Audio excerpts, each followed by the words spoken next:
BPSC 66 prelims exam हो गए हैं। आप लोगों ने भी एग्जाम दिया होगा। कट ऑफ को लेकर के काफी कंफ्यूजन है। सर कट ऑफ क्या होगा? कट ऑफ ऑब्वियस सी बात है, जनरल जो ट्रेंड रहा है कट ऑफ उसी ट्रेंड के अकॉर्डिंग होगा, क्योंकि क्वेश्चन का पैटर्न भी ऑलमोस्ट वैसा ही था जैसा कि प्रीवियस ईयर में रहा है। लेकिन बच्चों में कंफ्यूजन है जो 95 प्लस, कभी किसी टीचर के द्वारा या किसी यूट्यूब चैनल पे 110 प्लस भी कट ऑफ बताया जा रहा है, कहीं 90 प्लस भी कट ऑफ बताया जा रहा है, इसलिए कंफ्यूज कर रहे हैं बच्चे। तो आपको कंफ्यूज करने की एकदम जरूरत नहीं है। जनरल जो ट्रेंड रहा है एग्जाम का हमारा, जो प्रीवियस ईयर जो कट ऑफ का ट्रेंड रहा है, वही ट्रेंड इस बार भी फॉलो अप होगा। 95-100 के बीच ही कट ऑफ होंगे जनरल के, और रिजर्वेशन कैटेगरी में उसी के अकॉर्डिंग क्या होगा, कट ऑफ डिसाइड होगा। तो यह कट ऑफ का इस आर्गुमेंट में एकदम नहीं पढ़ना है अब आपको, क्योंकि प्रीलिम्स एग्जाम हो गए हैं। अब उसमें कोई चेंजेस आप नहीं कर सकते, और इस आर्गुमेंट में पढ़ के अपने टाइम को खराब नहीं करना है। मेरा मानना है जो अब एग्जाम हो गए हैं मिला लीजिए, आप कमीशन का आंसर आएगा उससे मिला लीजिएगा, रख दीजिएगा, और अब मेंस के लिए लग जाइए, क्योंकि असली डिसाइडिंग होगा, जो रियल कंपटीशन है वह आपके मेंस में होगा, मुख्य परीक्षा में। प्रीलिम्स तो गेट पास है, प्रीलिम्स होना नहीं होना बहुत बड़ी बात नहीं है। हां, प्रीलिम्स होने से आपको एंट्री मिल जाता है मेंस के लिए, लेकिन अगर होने के बाद भी मेंस की तैयारी नहीं होती है तो वह हमारा बेकार जाता है। दूसरा, कुछ बच्चे ऐसे भी कह रहे सर मेरा इतना कम है, 90 प्लस है, तो मेरा सिलेक्शन होगा कि नहीं होगा, पीटी क्वालिफाई करेंगे कि नहीं करेंगे? तो ऑब्वियस सी बात है, पीटी क्वालिफाई करेंगे कि नहीं करेंगे यह रिजल्ट डिसाइड करेगा। लेकिन आपका सही अप्रोच यह होना चाहिए, आप मेंस की तैयारी करें, और मेंस की तैयारी करेंगे, बाय द वे इस बार नहीं क्वालिफाई किए तो नेक्स्ट टाइम तो करेंगे ही, नेक्स्ट टाइम करेंगे तो फिर से मेंस ही देना पड़ेगा।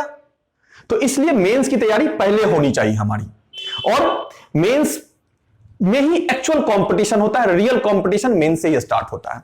तो हमारा यह सेशन मैंने पहले बोला, डिस्कस किया था, अनाउंस भी किया था, जो आने वाले दिनों में हम लोग मेंस को लेकर के ज्योग्राफी ऑप्शनल पेपर और जनरल स्टडीज मेंस को लेकर के बैक टू बैक सीरीज लेके आएंगे। तो उस मेंस सीरीज को ही हम आज से स्टार्ट करने जा रहे हैं। तो और ज्योग्राफी ऑप्शनल पेपर, यह जो चैनल है ज्योग्राफी ऑप्शनल पेपर, और कमिंग डेज में हो सकते हैं कुछ साइंस के सब्जेक्ट और मैनेजमेंट का पार्ट भी हम इस पे इंट्रोड्यूस कराएंगे। तो प्रिलिमिनरी एग्जाम क्वालिफाइंग है, मेंस एग्जाम 900 मार्क्स का होता है, जिसमें general studies paper 1 300, general studies paper 2 300 और optional paper 300। Optional paper 300 marks का होता है। इंपॉर्टेंट है फ्रेंड्स, जो ये ऑप्शनल पेपर है 300 मार्क्स के ही है, जनरल स्टडीज 600 मार्क्स का वेटेज है, लेकिन ऑप्शनल पेपर ही फाइनल सिलेक्शन का रास्ता है। ऑप्शनल पेपर में अगर आपके अच्छे मार्क्स होंगे 200 के अबाउट, तो आपका फाइनल सिलेक्शन होगा। और ऑप्शनल पेपर में अगर आपका ज्योग्राफी ऑप्शनल पेपर है, ज्योग्राफी ऑप्शनल पेपर है, अभी जो एग्जाम का ट्रेंड चल रहा है, पैटर्न चल रहा है, हमेशा हर एक एग्जाम का अपना एक पैटर्न होता है, तो ज्योग्राफी अभी बहुत अच्छा परफॉर्म कर रहा है। मोर देन 50 स्टूडेंट्स हमारे जो इस बार इंटरव्यू दे रहे हैं ज्योग्राफी से, तो ज्योग्राफी बहुत ही बेस्ट परफॉर्म कर रहा है। ज्योग्राफी है तो यह आपको टॉपर का रास्ता भी देगा, यह टॉपर तक भी पहुंचाएगा। तो geography is a good optional paper. एक लाइन में बोला जाए, ज्योग्राफी एक अच्छा सब्जेक्ट है। क्यों अच्छा सब्जेक्ट है? क्योंकि इसमें 200 प्लस मार्क्स लाना आसान है। केवल ऑप्शनल पेपर में ही यह एज नहीं दिलाएगा आपको, डिफरेंट ऑप्शनल पेपर में, बल्कि इस ज्योग्राफी के साथ आप जीएस पेपर में भी एज ले सकते हैं। क्योंकि ज्योग्राफी में हम लोग पॉलिटिकल ज्योग्राफी, जो आगे हम लोग सिलेबस में डिस्कस करेंगे, पॉलिटिकल ज्योग्राफी पढ़ते हैं, राजनीतिक भूगोल, और पॉलिटिकल ज्योग्राफी में सिलेबस में स्टेट रीऑर्गेनाइजेशन, राज्य पुनर्गठन है, और राज्य पुनर्गठन में ही जनरल स्टडीज पेपर 2 में आता है जम्मू कश्मीर का रीऑर्गेनाइजेशन, और इंडियन पॉलिटी का यह टॉपिक है। ठीक उसी तरह से इंडस्ट्रियल लोकेशन हम लोग पढ़ते हैं ज्योग्राफी में, और बीपीएससी 64 या 63 में आई थिंक पूछ रखा है, जो कुछ जीएस में, जनरल स्टडीज में कुछ इंपॉर्टेंट इंडस्ट्रीज का लोकेशन कुछ इंपॉर्टेंट प्लेस पर ही है। क्यों है? जो कि ज्योग्राफी का पार्ट है। इंडस्ट्रियल लोकेशन थ्योरी में हम लोग उसको देखते हैं।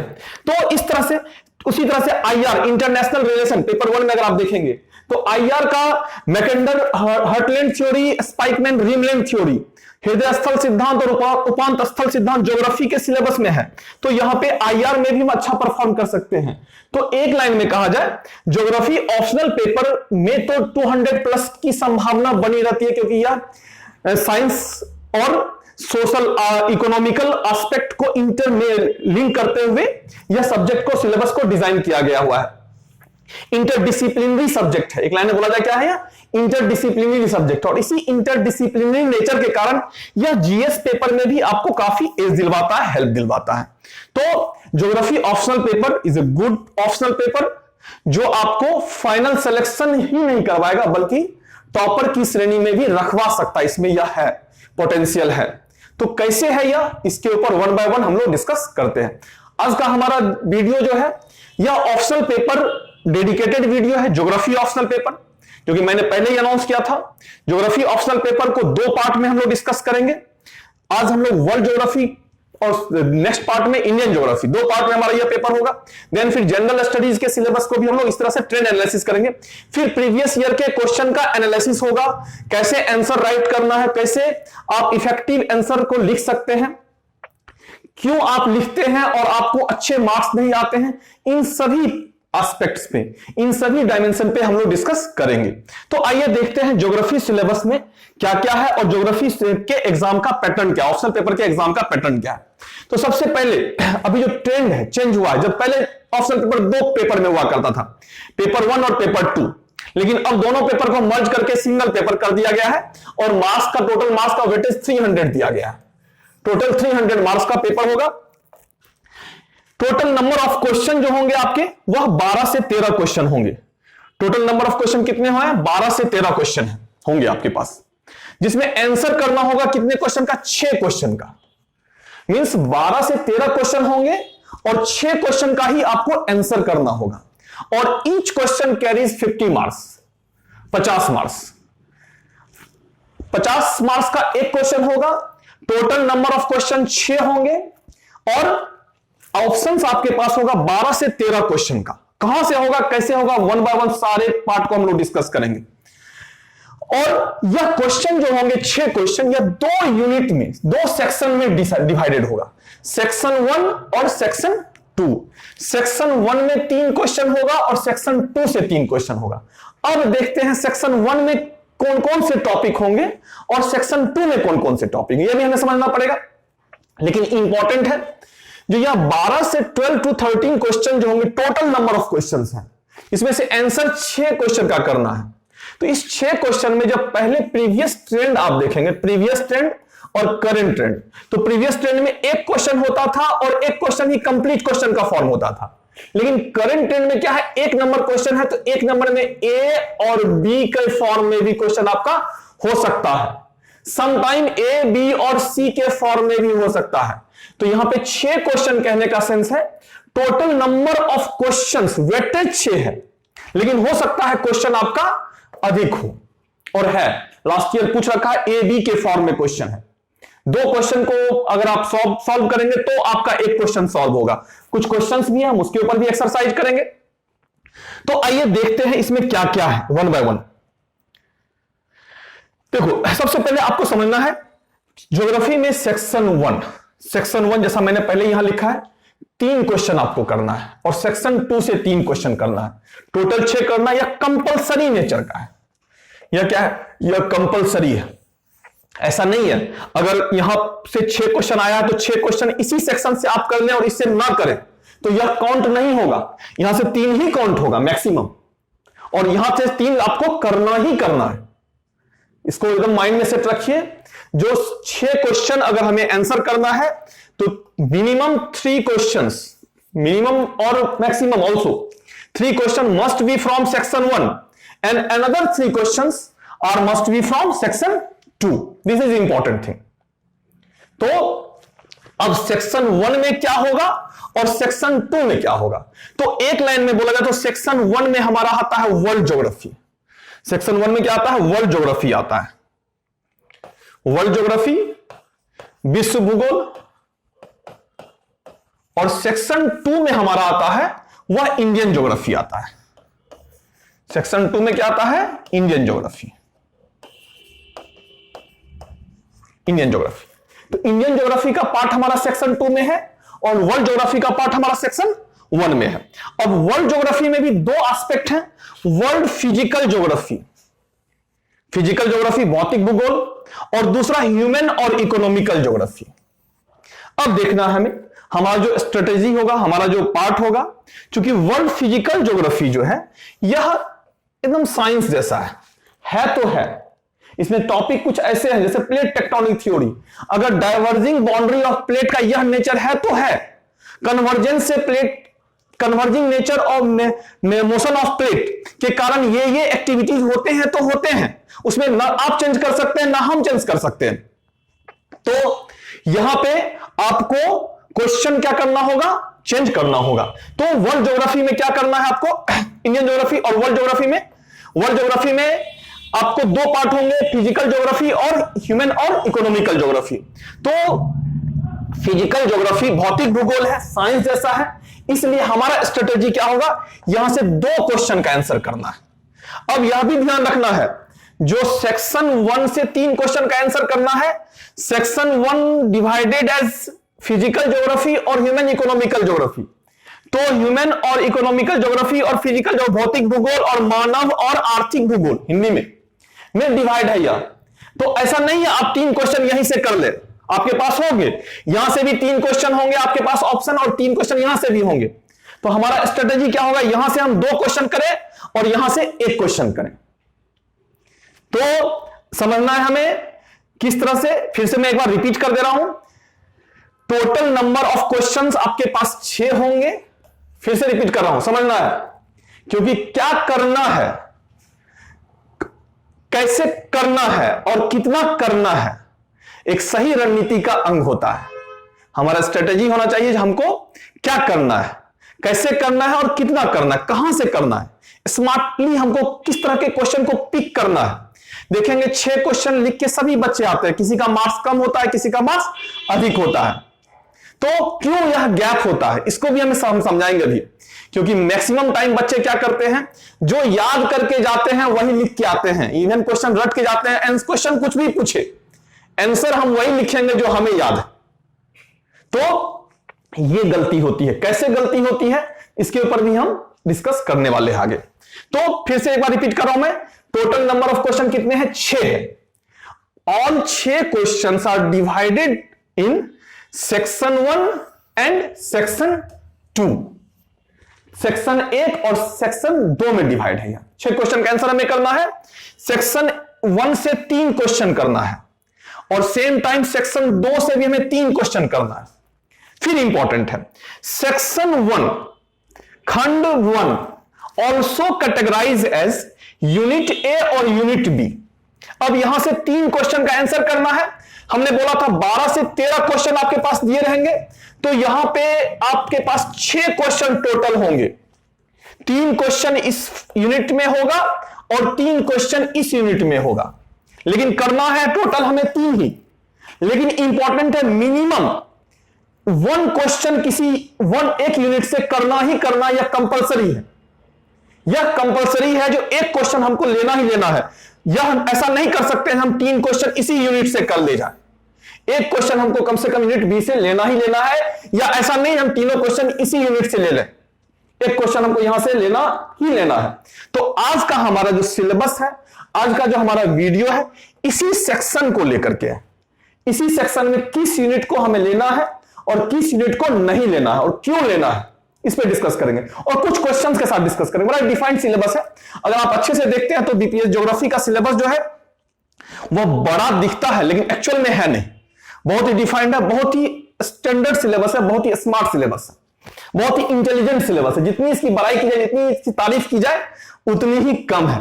तो यह है, देखते हैं क्या है।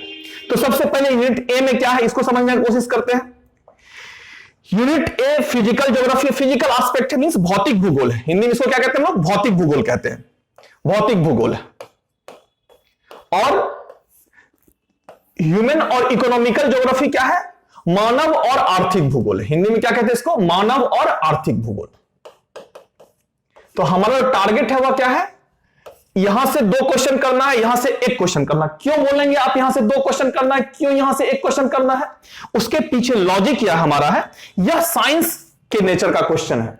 अब प्लेट टेक्टोनिक थ्योरी अगर आप बेहतरीन डायग्राम बना करके आंसर करते हैं, कॉपलैंड थॉर्नविट क्लासिफिकेशन है, अगर बेहतरीन डायग्राम बना करके आंसर करते हैं, इसी में पूछ रखा last year Davis Penck erosion cycle theory में, तो बेहतरीन डायग्राम बनाकर आंसर करते तो बहुत अच्छे मार्क्स आ सकते हैं आपको। अगर 50 मार्क्स का क्वेश्चन है तो आप मोर देन 40 मार्क्स तक आप इंजॉय कर सकते हैं इस यूनिट में। तो यह साइंस के नेचर का सब्जेक्ट है, साइंस नेचर का सब्जेक्ट है, इसलिए इस यूनिट को हम लोग अधिक प्रीफर करते हैं और 2 क्वेश्चन हमें यहां से करना चाहिए और यहां से 1 क्वेश्चन करना चाहिए। यहां से भी 1 क्वेश्चन को पिक करने में थोड़ा सा सावधानी बरतना चाहिए। क्यों, क्या सावधानी और किस तरह की सावधानी, इस पे भी हम लोग डिस्कस करेंगे। तो आइए देखते हैं इसमें सिलेबस क्या है, फिजिकल ज्योग्राफी में क्या है और ह्यूमन और इकोनॉमिकल ज्योग्राफी में क्या है।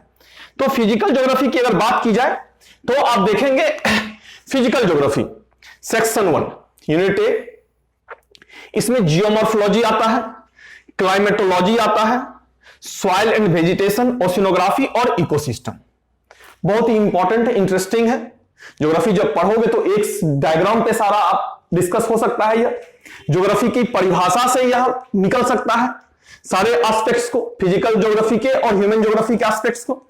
मैं उस पर नहीं जा रहा हूं, केवल आज सिलेबस डिस्कस कर रहे हैं, तो सिलेबस से समझने की कोशिश करते हैं। तो जियोमॉर्फोलॉजी में देखेंगे 4 टॉपिक है, इसी चारों टॉपिक से रेगुलर क्वेश्चन आते हैं। अब देखोगे इस 4 टॉपिक में भी सारे टॉपिक इंपॉर्टेंट नहीं है हमारे लिए। इस 4 टॉपिक में भी अगर आप देखेंगे, इस 4 टॉपिक में 2 टॉपिक है जो जहां से रेगुलर क्वेश्चन आता है। और रेगुलर क्वेश्चन क्या होता है देखते हैं। एक है plate tectonic theory, sorry marker ले लेते हैं, मिस हो रहा है मार्कर। एक है प्लेट टेक्टोनिक थ्योरी, प्लेट विवर्तनिकी सिद्धांत, जहां से रेगुलर क्वेश्चन आता है। और दूसरा है इरोजन साइकिल, अपरदन चक्र। ये 2 टॉपिक ऐसा है जहां से रेगुलर क्वेश्चन आता है, इवन अल्टरनेट आता है। अगर प्लेट टेक्टोनिक थ्योरी इस पर्टिकुलर ईयर में आया है तो नेक्स्ट ईयर में इरोजन साइकिल की संभावना 99% है। अगर इरोजन साइकिल आया है तो प्लेट टेक्टोनिक थ्योरी की संभावना 99% है। कभी कभी रिपीट भी होता है। तो इस दोनों टॉपिक को आप VVI टॉपिक की कैटेगरी में डालिए, VVI टॉपिक की कैटेगरी में। अगर इस दोनों टॉपिक को हम लोग तैयार कर लेते हैं तो हमारा 1 क्वेश्चन निकल जाता है, 1 क्वेश्चन। लेकिन कभी कभी ऐसा भी हुआ है जो 1 क्वेश्चन का 1 पार्ट हुआ, 1 का A निकला, तो अब B के लिए हमको फिर देखना होगा दूसरा। तो उस पर भी हम डिस्कस करेंगे, प्रीवियस ईयर के क्वेश्चन को एनालिसिस करेंगे तो उस पर भी हम लोग डिस्कस करेंगे। तो प्लेट टेक्टोनिक थ्योरी और इरोजन साइकिल, इसको हिंदी में अपरदन चक्र कहते हैं। यहां पे 2 थ्योरीज है, एक है Davis normal cycle of erosion theory और दूसरा है पेंक। डेविस है और पेंक है। इस दोनों को लास्ट ईयर आप एग्जाम में देखेंगे तो डेविस और पेंक को कंपैरेटिव स्टडी करके पूछ रखा, तुलनात्मक अध्ययन करके। तो डेविस और पेंक के तुलनात्मक अध्ययन के रूप में एक क्वेश्चन आ रखा है, फुल लेंथ क्वेश्चन आ रखा है। फुल लेंथ क्वेश्चन कहने का सेंस है 50 मार्क्स का क्वेश्चन। उसके प्रीवियस ईयर में आप देखेंगे 65th में आ रखा है, सॉरी यह डेविस और पेंक। 64th में देखेंगे प्लेट टेक्टोनिक थ्योरी से आ रखा है। प्लेट टेक्टोनिक थ्योरी से उससे पहले भी रिपीट हो चुका है, इसलिए दोनों टॉपिक बहुत इंपॉर्टेंट है हमारा। इस दोनों टॉपिक को करते हैं तो 99.99% चांस है जो हमारा 1 क्वेश्चन निकल जाएगा। 1% चांस है हमारा मिस होगा। तो मिस होगा तो उसके लिए हमारे पास बहुत सारे बैकअप टॉपिक है, बहुत सारे बैकअप टॉपिक है। 15 से 20 क्वेश्चन यूनिट 1 में अगर आप तैयार कर लेते हैं ज्योग्राफी में तो आपका सिलेबस कंप्लीट है। 15 से 20 क्वेश्चन, और आपको फिर डिसाइड करना हमको कैसे क्वेश्चन को लिखना है और कैसे क्वेश्चन को नहीं लिखना है। तो सेक्शन 1 यूनिट 1 में पहला यूनिट है जियोमॉर्फोलॉजी, हिंदी में इसको भू आकृति विज्ञान कहते हैं। भू आकृति विज्ञान, भू आकृति विज्ञान में according to your syllabus there 4 topic, plate tectonic theory, volcanism, erosion cycle और टोपोग्राफी, स्थलाकृति हिंदी में। तो most important topic in this unit is plate tectonic theory and erosion cycle, or erosion cycle given by erosion cycle theory was given by Davis and Planck। तो Davis theory and Davis normal cycle of erosion theory and Penck erosion cycle of theory, तो दोनों के बारे में हमें देखना है, दोनों के बारे में पढ़ना है। बहुत ही इंटरेस्टिंग है। डेविस का क्या कहना है और पेंक का क्या कहना। डेविस कहता है हिमालय की उत्पत्ति हो जाती है तब उसका इरोजन स्टार्ट होता है, और पेंक कहता नहीं, जैसे जैसे अपलिफ्टमेंट होता है टोपोग्राफी का वैसे वैसे क्या होता है, इरोजन स्टार्ट होता है। तो कुछ इस तरह से ये दोनों थ्योरी है। लेकिन इसके अलावा भी हो सकता है कभी शॉर्ट क्वेश्चन में वोल्केनिज्म और टोपोग्राफी, जैसे कि पहले पूछता था, इधर शॉर्ट क्वेश्चन पूछने का नेचर नहीं है, ट्रेंड नहीं है टिप्पणी पूछने का, तो यह पूछ सकता है। तो टोपोग्राफी भी एक बार हम लोग देख लेंगे। इंपॉर्टेंट टोपोग्राफी जैसे कास्ट टोपोग्राफी इंपॉर्टेंट है, तो कास्ट टोपोग्राफी से क्वेश्चन आ सकते हैं, इसको भी हम लोग डिस्कस कर लेंगे। लेकिन मोस्ट इंपॉर्टेंट एरिया हमारा क्या है, प्लेट टेक्टोनिक और इरोजन साइकिल। इरोजन साइकिल में डेविस और पेंक। फिर सेक्शन यूनिट का दूसरा है क्लाइमेटोलॉजी, जलवायु विज्ञान। जलवायु विज्ञान में देखोगे 4 टॉपिक है, आप देखेंगे 4 टॉपिक है। पहला है composition and structure of atmosphere, वायुमंडल की संरचना और संगठन। बड़ा इंटरेस्टिंग टॉपिक है, हालांकि प्रीलिम्स में भी इंपॉर्टेंट रहता है, यूपीएससी प्रीलिम्स में भी और बीपीएससी प्रीलिम्स में। बीपीएससी प्रीलिम्स में तो ज्योग्राफी से क्वेश्चन अभी आ ही नहीं रहे हैं, बहुत ही फैक्चुअल और बेसिक मैप बेस्ड क्वेश्चंस ही आ रहे हैं, थ्योरी बेस्ड क्वेश्चंस होते नहीं है। लेकिन जब यह होता था तो बहुत इंपॉर्टेंट हुआ करता था। लेकिन हमारे ऑप्शनल पेपर में भी है composition and structure of atmosphere, वायुमंडल की संरचना और संगठन। तो यह इंपॉर्टेंट टॉपिक है, इसको ऐसे भी हमें तैयार करना चाहिए। दूसरा हमारा है एयर मास और फ्रंट, वायु राशि और वाताग्र। हिंदी में इसको क्या कहते हैं, वायु राशि और वाताग्र। वायु राशि और वाताग्र टॉपिक हो सकता है, लेकिन एक फुल लेंथ क्वेश्चन के फॉर्म में नहीं हो सकता है। वायु राशि और वाताग्र, वायु राशि ऐसा फुल लेंथ कहने का सेंस है वायु राशि सेपरेट क्वेश्चन के फॉर्म में और फ्रंट सेपरेट क्वेश्चन के, मींस अलग से वायु राशि एक क्वेश्चन और वाताग्र एक क्वेश्चन। जनरली ऐसा होता नहीं है, अगर होगा तो दोनों को इंटरलिंक करके किया जाएगा क्वेश्चन, और दे भी रखा है इसे ही। तो एयर मास और फ्रंट से ही एक और नया टॉपिक इंटरलिंक्ड होता है, व्हिच इज फ्रंटोजेनेसिस। फ्रंटोजेनेसिस का संबंध किससे है, फ्रंटोजेनेसिस होता है वाताग्र के निर्माण और क्षय, formation and destruction process of front, वाताग्र। और वाताग्र का संबंध ही साइक्लोन से है, और साइक्लोन में किस तरह के साइक्लोन से, टेम्परेट साइक्लोन से, शीतोष्ण चक्रवात से, टेम्परेट साइक्लोन से, शीतोष्ण चक्रवात से। तो यहां पे इंपॉर्टेंट है, मैक्सिमम टाइम ऐसा देखा गया है जो फ्रंटोजेनेसिस, फ्रंट और टेम्परेट साइक्लोन को जोड़ते हुए क्वेश्चन आता है। जैसा कि मेरा अगला टॉपिक है साइक्लोन। हालांकि लास्ट ईयर जो क्वेश्चन पूछा है साइक्लोन में 2 साइक्लोन, ट्रॉपिकल और टेम्परेट साइक्लोन का कॉम्परेटिव स्टडी, शायद यही लग रहा है हमें पूछा है 65th बीपीएससी में, tropical and temperate cyclone. Tropical और टेम्परेट साइक्लोन कहने का सेंस है उष्ण कटिबंधीय चक्रवात और शीतोष्ण कटिबंधीय चक्रवात में तुलनात्मक कॉम्परेटिव स्टडीज, यह पूछा है। तो पूछ दिया है, तो 66 में पूछेगा कि नहीं पूछेगा, लेकिन नहीं भी पूछेगा तो भी मैं तैयार रहना है, क्योंकि बीपीएससी अभी कुछ सरप्राइजिंग काम कर रहा है। बीपीएससी में आप देखेंगे कुछ सरप्राइजिंग काम हो रहे हैं। सरप्राइजिंग काम क्या हो रहे हैं, जो वह रिपीट कर दे रहा है क्वेश्चन को। हम लोग यह सोच के जाते हैं जो यह पूछ दिया तो नेक्स्ट ईयर नहीं पूछेगा, लेकिन कभी कभी क्या कर रहा है, रिपीट कर दे रहा है क्वेश्चन को। तो हमें इसको तैयार करना चाहिए 66 के लिए। इसके फिर कॉपेन एंड थॉर्नबेट क्लाइमेट क्लासिफिकेशन हमेशा से इंपॉर्टेंट रहा है। कॉपेन क्लाइमेट क्लासिफिकेशन और थॉर्नबेट क्लाइमेट क्लासिफिकेशन दोनों ही इंपॉर्टेंट टॉपिक रहे हैं और दोनों को हमें करना चाहिए। तो कितना टॉपिक हो गया यहां से हमारा, 1 2 3 4, मींस चारों टॉपिक को हम कवर करेंगे। Composition, structure of atmosphere, air mass, front, cyclone, Koppen, Thornthwaite classification.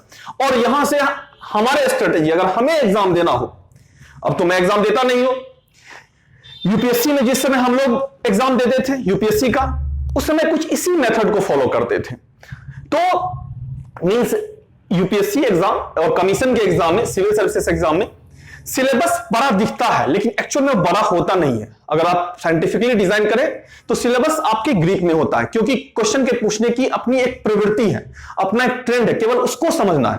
हालांकि प्रीलिम्स में भी ऐसा होता है, तो उसको हम लोग प्रीलिम्स में डिस्कस करेंगे, लेकिन मेंस में तो एकदम डिफाइंड है। और इसलिए कहा था क्या पढ़ना है यह इंपॉर्टेंट नहीं है।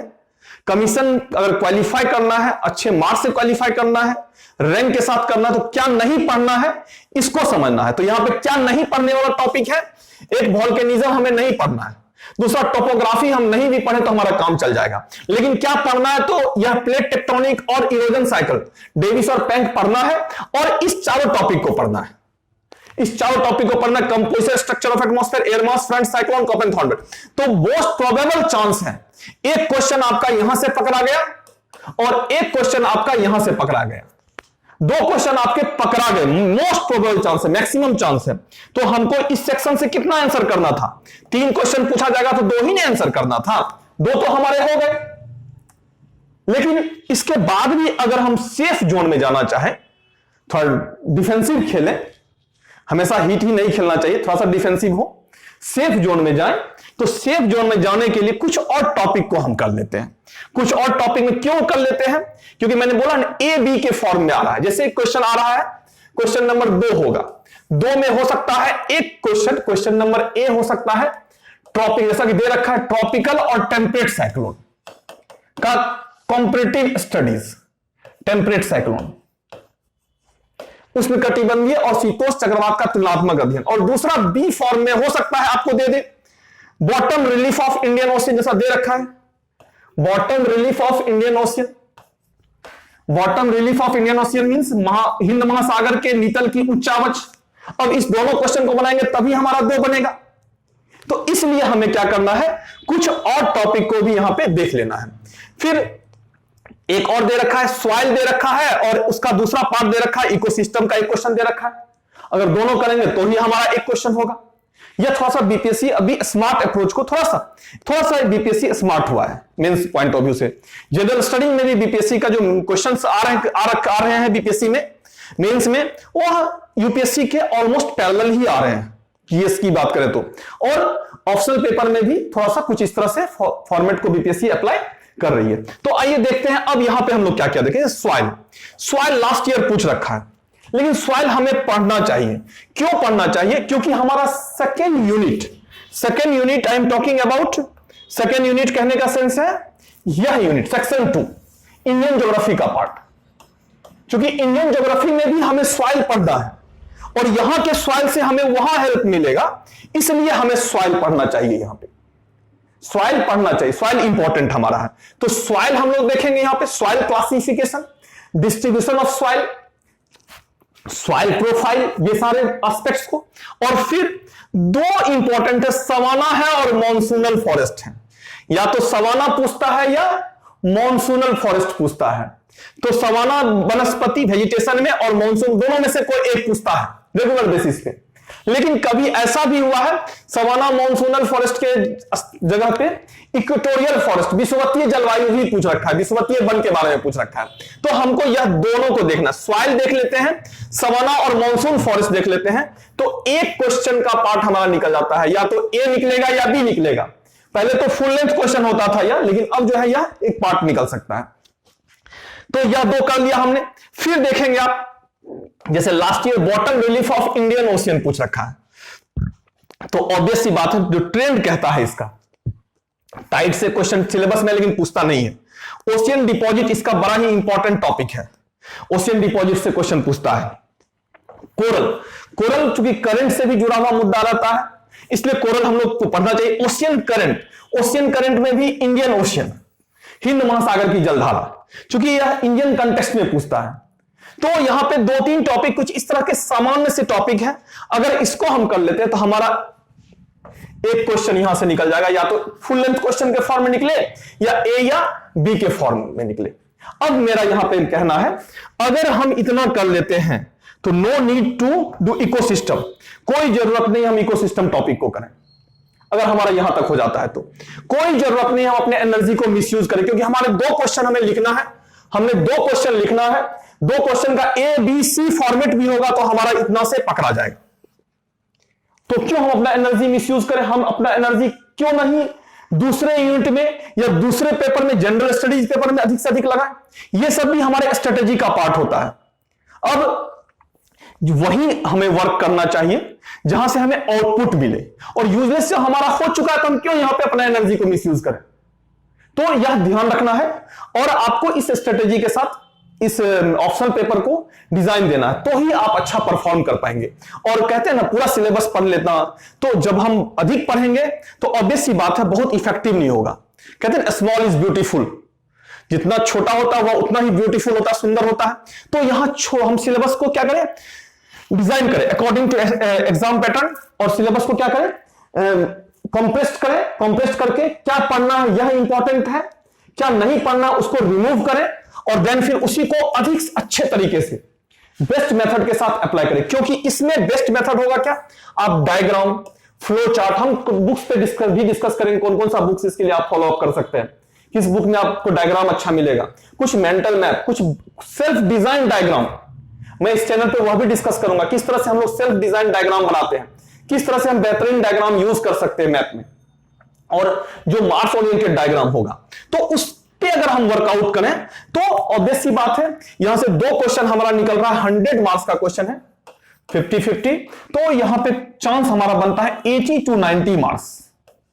बहुत मैं नहीं कह रहा हूं 80 to 90 मार्क्स लाना बहुत टफ नहीं है इस एरिया से, 80 से 90 मार्क्स मैंने 200 प्लस का टारगेट दिया है और 200 प्लस के टारगेट के लिए 6 क्वेश्चन का आंसर करना है और यहां मैं 2 क्वेश्चन के साथ, इसलिए मैंने बोला था यहां से 2 क्वेश्चन हमें करना है क्योंकि यह सबसे बेहतरीन एरिया है। अब आइए देखते हैं, इकोसिस्टम पे हम कोई डिस्कस नहीं करते हैं, कोई डिस्कस करने की जरूरत भी नहीं है इस पे।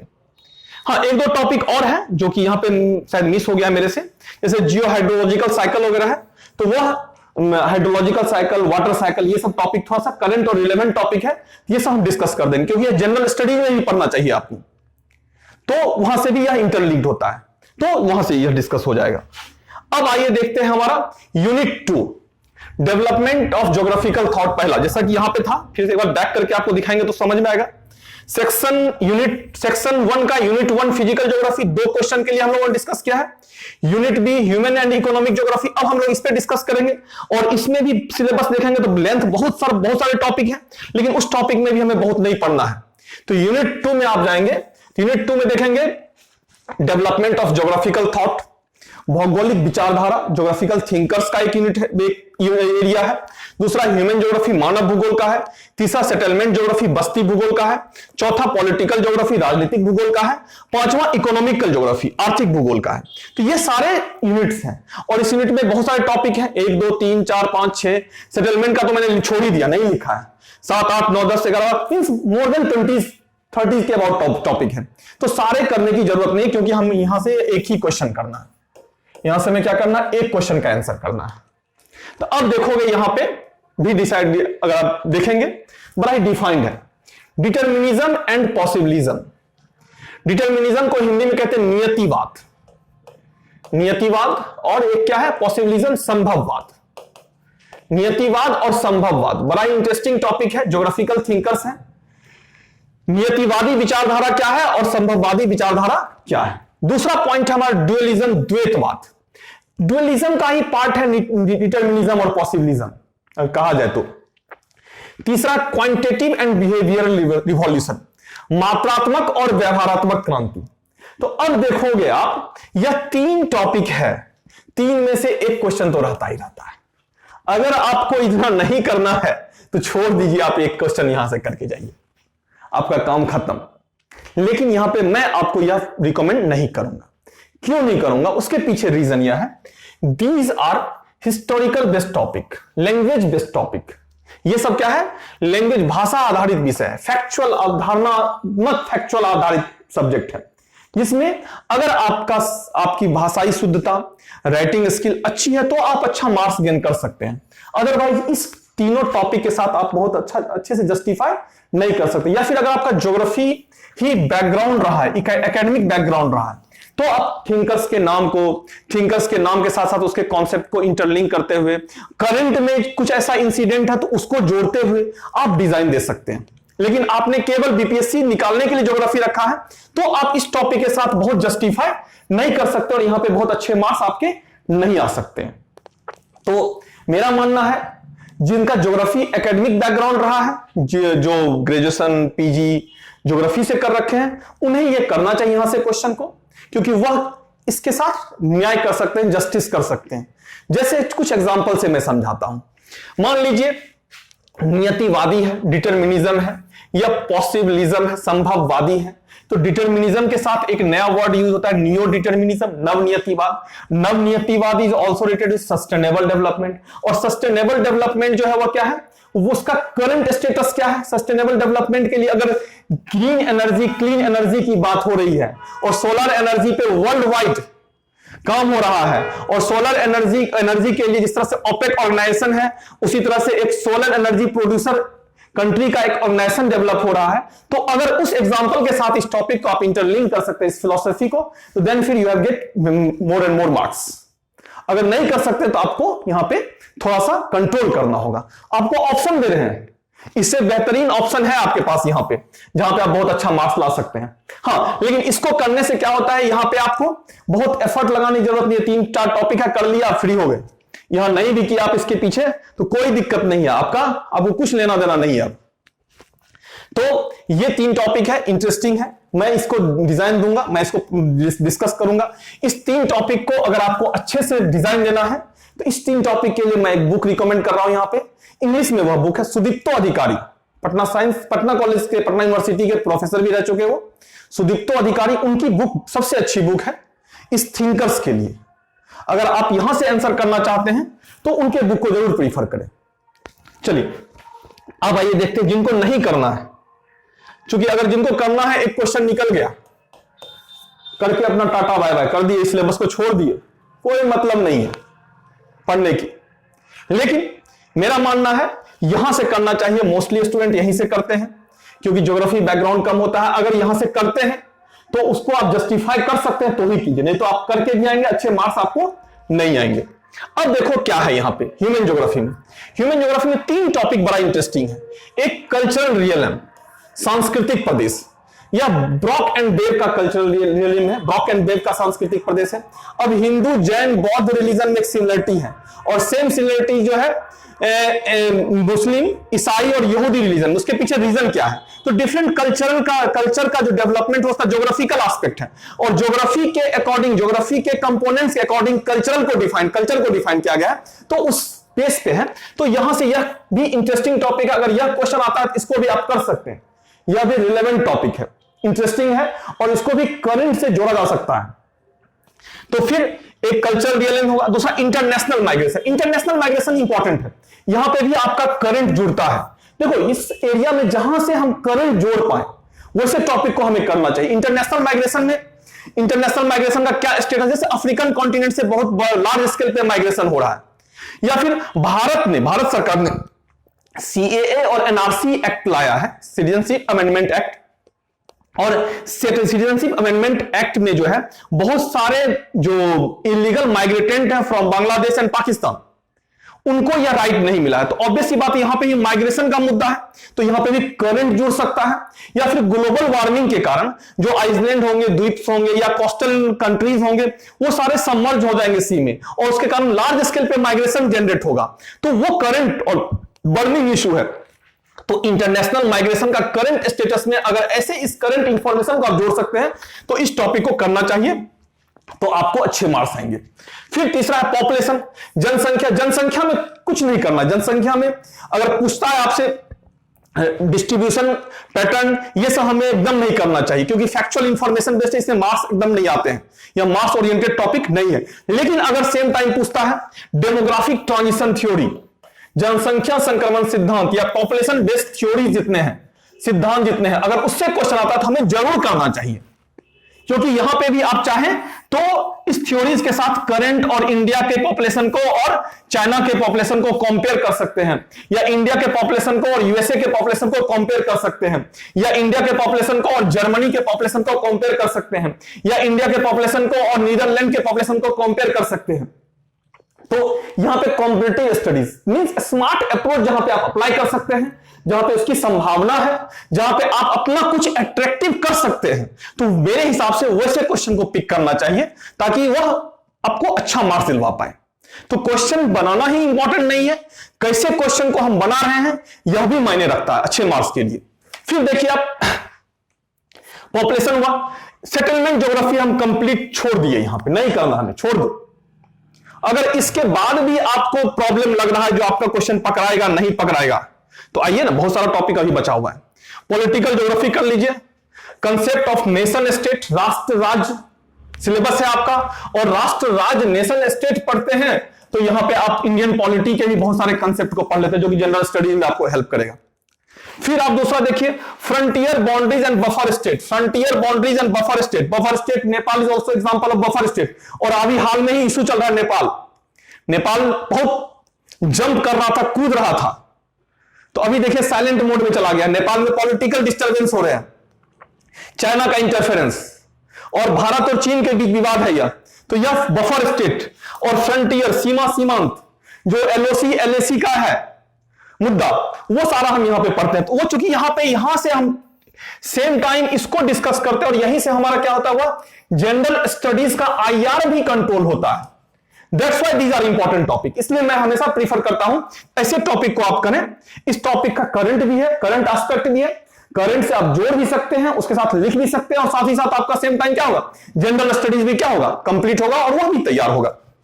तो यह फ्रंटियर एंड बफर स्टेट। फिर हार्टलैंड एंड रीवलैंड थ्योरी, हृदय स्थल और उपांत स्थल सिद्धांत।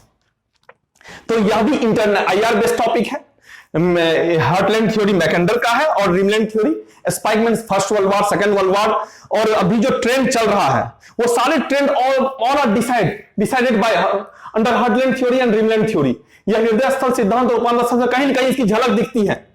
जो अभी जो डिस्टर्बेंस है एशियन कंट्रीज में या इंडियन ओशियन में कॉन्फ्लिक्ट है महाशक्तियों के बीच, वो सारे यहां पे दिख रहे थे, लिखा हुआ है। तो रिलेवेंट टॉपिक है यह, करंट में भी इसकी प्रासंगिकता बनी हुई है और समसामयिक मुद्दों से जुड़ा हुआ टॉपिक है, इसलिए हमें यह करना चाहिए। फिर फेडरलिज्म, संघवाद, फेडरलिज्म, तो यह हार्डकोर इंडियन पॉलिटी का टॉपिक है। तो अब मेरा कहना है, यह 4 टॉपिक आप देख पा रहे होंगे, यहां पे इंडियन पॉलिटी भी आप पढ़ रहे हैं और इंटरनेशनल रिलेशन भी पढ़ रहे हैं और ज्योग्राफी भी पढ़ रहे हैं। तो ज्योग्राफी तो आपका हो ही रहा है। ज्योग्राफी में मार्क्स गेनिंग टॉपिक है ये सारे, क्योंकि इसमें मैप बन सकता है, हमारा मॉडल मैप बन सकता है, मेंटल मैप, मानसिक मानचित्र बन सकते हैं, जो हम सोच पा रहे हैं उसको मैप पे ड्रॉ कर सकते हैं। तो यह टॉपिक हमें मैक्सिमम मार्क्स दिलवा सकता है और सेम टाइम हमको कहां एज दिलवा सकता है, जनरल स्टडीज में। जो मैंने पहले ही बोला था, जो ज्योग्राफी 300 मार्क्स का एग्जाम होता है, 200 प्लस तो आप स्कोर कर ही सकते हो। जीएस में भी आप अच्छा परफॉर्म कर सकते हो थ्रू ज्योग्राफी के कारण। तो यहां पे ये सारे हो गए आपके। अब आ जाइए नेक्स्ट टॉपिक,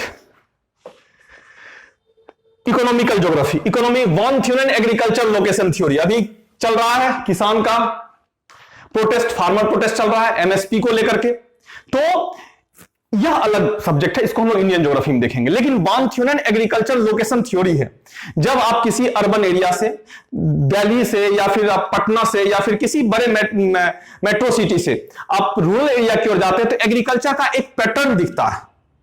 तो यह एग्रीकल्चर का यह पैटर्न वॉन थ्यूरेन ने पहले ही ऑलरेडी डिसाइड कर रखे थे, और चूंकि वह डिसाइडेड है और मॉडल है, फिगर बनते हैं, डायग्राम बनते हैं, इसलिए यहां से हमें क्वेश्चन का आंसर करना चाहिए।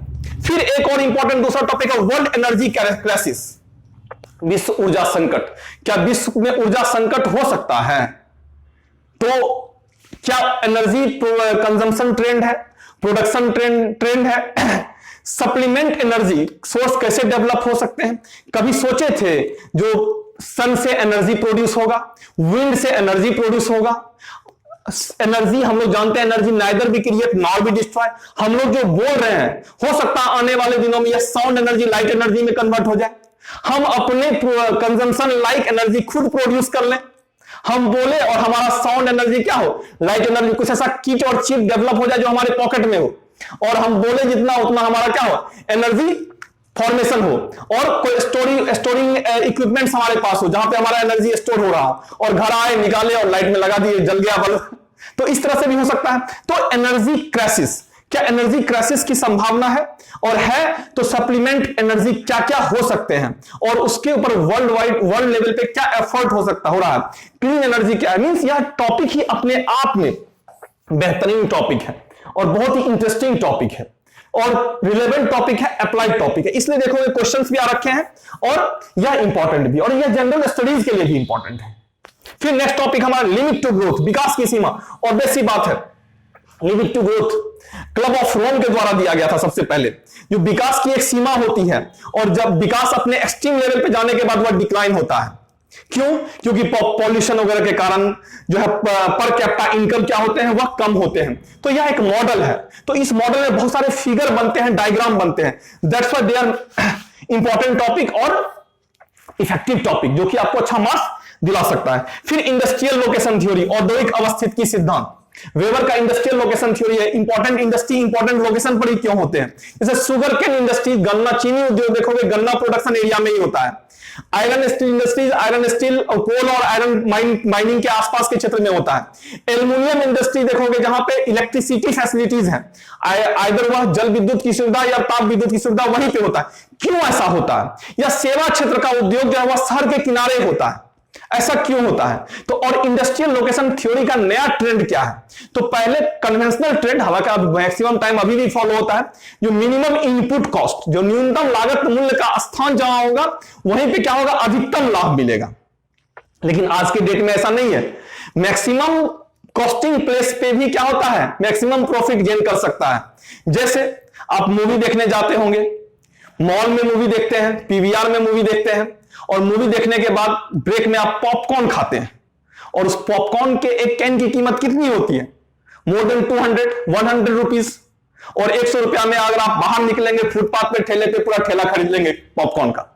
लेकिन हम वहां खाते हैं, तो यह क्या इंडिकेट कर रहा है? कंज्यूमर बिहेवियर चेंज हो रहा है, कंज्यूमर ट्रेंड चेंज हो रहे हैं, और इस कारण से मैक्सिमम कॉस्टिंग प्लेस, जो मॉल में एसी चल रहा है, पंखे चल रहे हैं, लाइट जल रही है, तो लागत मूल्य अधिक है, वहां पे लेबर कॉस्ट अधिक है, लेकिन फिर भी वहां पे लाभ की संभावना अधिक है एज कंपेयर टू फुटपाथ भी। तो industrial location theory, conventional theory हमें देखना है। फिर जो करंट ट्रेंड चेंज हो रहा है, जो वर्तमान प्रवृत्ति है इंडस्ट्रीज की, उसको भी थोड़ा हमें जोड़ना है, ऐड ऑन करना है, तो हमें अच्छे मार्क्स आएंगे। तो फिर उसका पैटर्न ऑफ वर्ल्ड ट्रेड, विश्व व्यापार की प्रवृत्ति क्या है? तो ऑब्वियस सी बात है, विश्व व्यापार की प्रवृत्ति जो है वह यूनिफॉर्म नहीं रहा है, अकॉर्डिंगली वह चेंज हो रहा है। भारत सरकार ने चाइना के बहुत सारे ऐप को बैन कर दिया, प्रतिबंधित कर दिया। भारत का ट्रेडिंग पैटर्न धीरे धीरे चेंज हो रहा है। भारत कंज्यूमर कंट्री से मैनी एक्सपोर्टर कंट्री, उपभोक्ता राज्य से निर्यातक राज्य में कन्वर्ट होने का प्रयास कर रहा है। तो कुछ इस तरह से हमारे ट्रेड पैटर्न चेंज हो रहे हैं। तो यह भी करंट और वर्तमान से जुड़ा हुआ मुद्दा है, इसलिए यहां से अगर क्वेश्चन आते हैं तो हमें जरूर करना चाहिए। अब इंपॉर्टेंट है, ये सारे जो मैंने डिस्कस किया अभी, क्या आपको लगता है ये सारे जनरल स्टडीज में भी बहुत इंपॉर्टेंट होते हैं? इसको समझने से हमारे जनरल स्टडीज के क्वेश्चन का अंडरस्टैंडिंग और इनरिच होगा, और उसके ऊपर हम बेहतर कर पाएंगे। That's why I'm saying, मैंने इसलिए कहा है ज्योग्राफी जो है वह अपने आप में तो एक अच्छा ऑप्शनल पेपर है ही है, साइंटिफिक इंटरडिसिप्लिनरी नेचर का पेपर है ही है, साथ ही साथ यह अनदर सब्जेक्ट जो जनरल स्टडीज के सब्जेक्ट है उसमें हमारे लिए बहुत हेल्पफुल है। और यही रीजन है जो ऑप्शनल पेपर में अच्छा परफॉर्मेंस आपके सिलेक्शन का रास्ता है, बैकबोन है, आधार है। और अगर ऑप्शनल पेपर में भी ज्योग्राफी ऑप्शनल पेपर है, और उसके साथ अगर आपने सही नियत और सही कीमत के साथ और सही तरीके को अप्लाई किया है, सही स्ट्रेटेजी, सही रणनीति को अप्लाई किया है, तो यह आपको टॉपर की श्रेणी में भी ला सकता है, आपको यह सफल कर सकता है। तो ये मैंने आज यूनिट 1 का पहले ही डिस्कस किया था, सेक्शन 1 का यूनिट ए और यूनिट बी पार्ट को डिस्कस किया है, जो हमारे 3 क्वेश्चन के आंसर के लिए है। नेक्स्ट वीडियो में, चूंकि वीडियो लंबा हो जाएगा, तो ऑब्वियस सी बात है यूट्यूब पे तो बहुत लोगों को जब बोरिंग लगता है तो कंटेंट कितना भी इफेक्टिव क्यों ना हो, तो वह उनके लिए बहुत मजा नहीं देता है तुरंत। तो इसलिए मैंने इसको 2 पार्ट में, तो सेक्शन 2 जो है नेक्स्ट वीडियो में इंडियन ज्योग्राफी बेस्ड होगा, वो इंडियन ज्योग्राफी और ज्योग्राफी ऑफ बिहार उस पर ऊपर डिस्कस करेंगे। और फिर रही बात बुक्स की, तो इस एरिया के लिए जो आपको बुक्स फॉलो अप करना है, उसके लिए आप एक तो फिजिकल ज्योग्राफी के लिए कन्वेंशनल बुक है, डॉक्टर सविंद्र सिंह की बुक है, इंपॉर्टेंट बुक है। और साथ ही साथ मॉडल थ्योरीज के लिए एक बुक और आप ले सकते हैं, जेसी लियोंग की बुक, उस पर डायग्राम फिगर कुछ इस तरह से बने हुए हैं जो आपके आंसर राइटिंग में हेल्प करेगा। जेसी लियोंग, मैं रिपीट कर रहा हूं, जेसी लियोंग एंड सविंद्र सिंह की बुक। ह्यूमन ज्योग्राफी के लिए यहां पे, ह्यूमन एंड इकोनॉमिकल ज्योग्राफी के लिए आप मेड एंड सिंपल सीरीज के बुक को भी यूज कर सकते हैं, मेड एंड सिंपल सीरीज के बुक को। थिंकर्स के लिए मैंने बोल ही दिया था, अगर थॉट्स के लिए बुक लेना है तो सुदीप्तो अधिकारी की बुक बहुत अच्छी बुक है, उनकी बुक। उनके बुक को आप फॉलो कर सकते हैं, नहीं तो मेड इन सिंपल सीरीज के बुक को फॉलो कर सकते हैं। और ये सारे बुक आपको जो है सेक्शन 1 के लिए सफिशिएंट होगा, बहुत ज्यादा इसमें बुक पे जाने की जरूरत नहीं है। तो ये सेक्शन 1 हमारा हुआ। अब नेक्स्ट वीडियो में हम लोग सेक्शन 2 पे डिस्कस करेंगे, और देन फिर क्वेश्चन भी हमारा बना हुआ है, स्लाइड बना हुआ है, क्वेश्चन पे आज हम डिस्कस नहीं कर रहे हैं, और फिर प्रीवियस ईयर के क्वेश्चन को भी हम लोग एनालाइज करेंगे। लेकिन इंपॉर्टेंट है, अगर आपको चैनल हमारा थोड़ा भी ठीक ठाक लगा है, बहुत अच्छा नहीं भी लगा है, ठीक ठाक लगा है, तो जरूर सब्सक्राइब कीजिए, शेयर कीजिए, लाइक कीजिए। Thank you, thanks a lot all of you, have a good day.